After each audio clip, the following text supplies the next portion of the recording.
사람들이 많이 보는 유튜브 채널 가운데 과거 자신이 조직폭력배였다는 이들이 운영하는 것도 있습니다. 온갖 폭력과 불법 행위를 설명하고 어떻게 빠져나가는지 자랑하면서 이런 영상으로 돈도 받아 챙기고 있는데 경찰이 수사에 나섰습니다.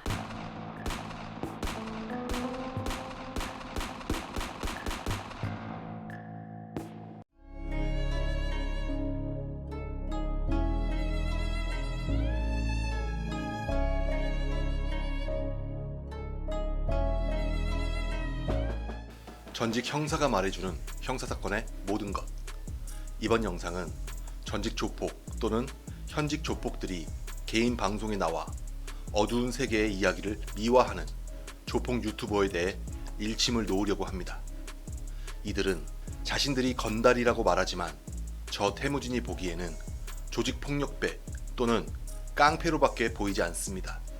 건달이라는 신사적인 표현보단 조직적으로 폭력을 일삼는 조폭이라는 표현이 더 정확하기 때문입니다. 온몸을 흉측한 문신으로 뒤덮고 개인 방송을 켜놓은 상태로 담배를 피우는 조폭 유튜버.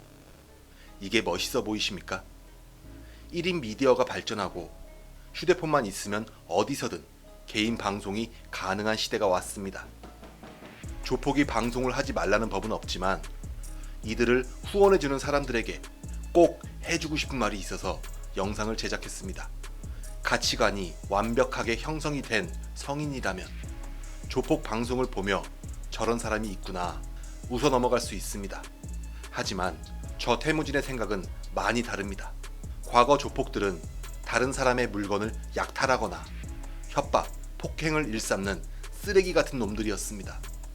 현 시대에 들어와 법의 강화로 각종 이권 사업에 개입해 돈을 버는 조폭들이 있고 개인 방송을 통해 과거 자신이 징역을 살았던 썰, 패싸움을 했던 썰, 여자와 잠자리를 했던 썰 등 이런 얘기들을 미화하여 방송을 하고 사람들로부터 받은 후원금으로 유흥을 즐기는 모습을 어렵지 않게 볼 수 있습니다. 과거부터 조폭들은 돈이 되지 않는 일은 거들떠도 보지 않았습니다. 방송으로 돈이 되는 것을 알고 하나둘씩 모여 그들만의 세상을 만든 것이죠. 일반인이 하지 못하는 것들을 자랑하듯 이야기를 늘어놓는 조폭. 여러분, 제발 한 번만 신중하게 생각해보세요. 저런 조폭들에게 폭행을 당하고 범죄 피해를 입은 피해자와 가족들은 조폭 얼굴만 보더라도 몸서리치게 두려워할 것입니다.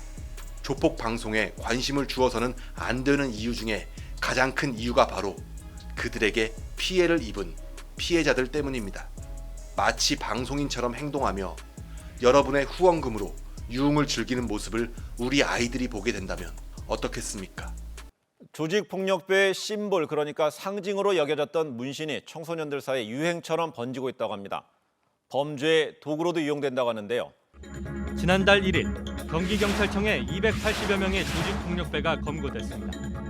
조폭의 상징과도 같은 문신들. 문제는 이들 상당수가 10대 청소년이라는 점이었습니다. 우리 아이들은 아직 가치관이 완벽하게 형성되지 않아 이 길이 옳은 길인지 판단할 수 없는 상태입니다.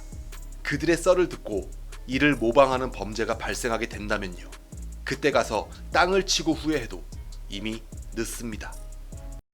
네, 이렇게 극단적인 선택을 하는 청소년들의 범죄는 인터넷에서 나오는 것을 모방해 갈수록 흉포화되고 있는데 학교를 비롯한 사회가 보다 적극적인 관심을 가져야 한다는 지적입니다. 누군가 찌르고 싶다고 말하는가 하면 급기야 지난 6월 말에는 학교 화장실에 불까지 지르려 했습니다.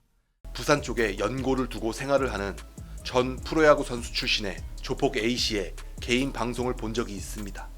시청자들한테 엄청난 후원을 받으며 좋아하더군요. 그 사람에게 폭행을 당하는 등 범죄 피해를 당한 피해자는 평생 가슴에 아픔을 달고 살아가는데 오히려 범죄를 저지른 놈은 방송에 나와 자신의 범행들을 자랑스럽게 얘기하고 있습니다. 뭐가 잘못돼도 한참 잘못된 거 아닌가요? 이들은 시청자들이 무엇을 원하는지 잘 알기에 방송 도중 흉기를 들고 밖으로 나가 경찰에 검거되어 처벌되는 등 뉴스에도 보도가 되었습니다. 이렇게 전과 한계가 더 더 늘어나는 걸 마치 훈장처럼 또 방송에서 컨텐츠 소재거리로만 생각하며 무용담을 늘어놓습니다. 얼마 전 후배한테 칼침을 3방 맞았다며 당당하게 방송에서 얘기하더라고요. 그게 자랑거리입니까? 청소년들의 모방 범죄를 부추기는 겁니다. 이런 놈들한테 후원금을 쏴주는 사람들 정말 개탄스럽습니다.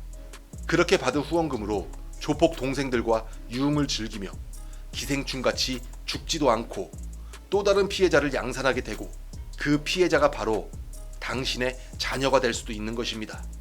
인천, 부천의 연고를 두고 징역에 다녀온 일화를 일반인에게 알려 많은 구독자를 보유한 유튜버 B씨를 아시나요?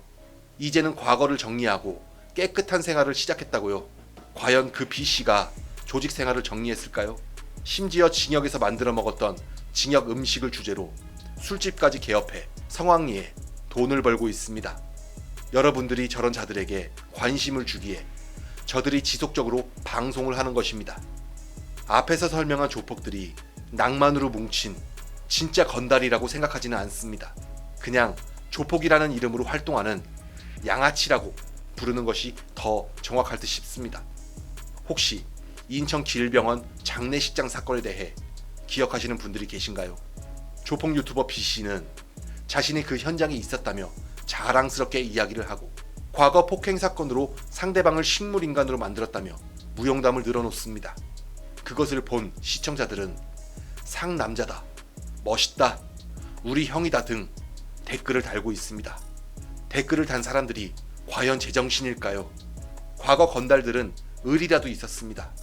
형사 선배님들께 들은 이야기지만 과거 낭만 건달들은 돈에 움직이지 않았고 경찰에 검거되더라도 조직에 피해가 갈까봐 자신이 죄를 뒤집어 쓰는 일들이 많았다고 합니다. 지금은 어떤지 아십니까? 조폭들이 제일 무서워하는 것이 바로 범죄단체 조직죄입니다. 소위 범단이라고 말하고 있죠. 형법 제114조에 규정되어 있는 범죄단체 조직죄는 조폭들을 구속시키기 위해 제정된 법률입니다. 조폭들은 소위 4조로 엮였다고 표현하는데 여기서 4조는 형법 제114조의 마지막 4조에서 나온 말입니다. 요즘 조폭들은 범단으로 엮일까봐 형사들의 질문에 아주 자세히 답을 해줍니다. 의리 따위는 찾아볼 수가 없죠. 평소 형님으로 모셨던 자가 어디에 숨어 있는지 아주 자세히 설명해 주죠. 이런 놈들입니다. 의리도 없고 자존심도 없는 놈들이죠. 이런 놈들이 방송에 나와 자신이 마치 영웅인 것처럼 행동하고 과거 범행에 대해 무용담을 늘어놓으며 후원금을 받아 유흥을 즐기는 모습에 너무 개탄스럽습니다. 마지막으로 다시 한번 말씀드립니다. 여러분들이 조폭 방송에 후원을 하고 방송을 시청하는 순간 우리 아이들의 미래는 없고 모방 범죄로 인해 뉴스 전체를 장식할 수 있습니다. 그 아이가 바로 당신의 자녀가 될 수도 있습니다.